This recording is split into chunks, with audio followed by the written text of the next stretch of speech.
So the question is, how about eating fat and fruit together? It was pointed out, well, I'm just talking about avocados. Avocados are fruits and they contain a lot of fat. Right.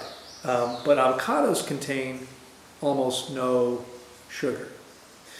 When people talk about not eating fruit and fat, what they're really saying is don't eat sugar, natural sugars, and fat at the same time. Because that creates a problem. And it creates a problem because the fat in the bloodstream slows down the body's ability to process the sugar out of the bloodstream.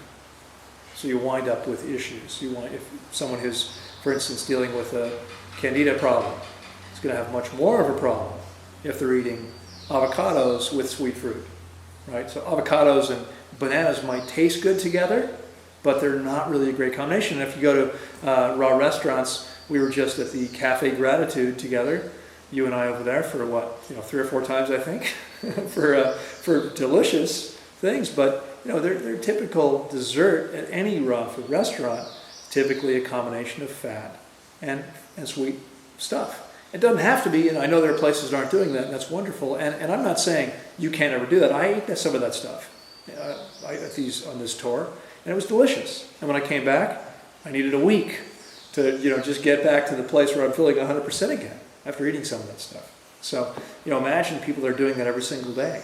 It's a problem. And again, I mean, anyone who's if you're going into a restaurant like that with candida, you probably want to avoid that kind of dessert. That's going to be a problem for you, right? So avocado, not an issue because it doesn't contain both. Now, again, you want to be careful what you do eat it with.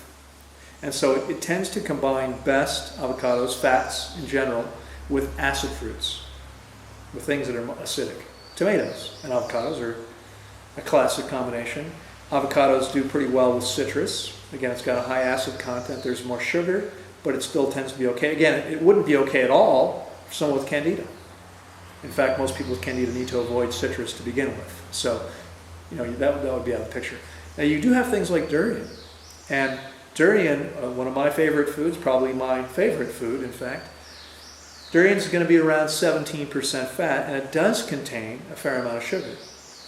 And anyone who has eaten, and durian, by the way, is one of the few things I will eat until I'm full, right? Because I know it's going to be a while again, and I want to get as much in as I can. But the truth is, I know I'm being a bit of a glutton whenever I do that, and I never feel as good, especially with something like durian, right? It's a little bit hard on the body to process. And one of the reasons why is probably because it does contain a fair amount of sugar and a fair amount of fat. It's a difficult combination to process together.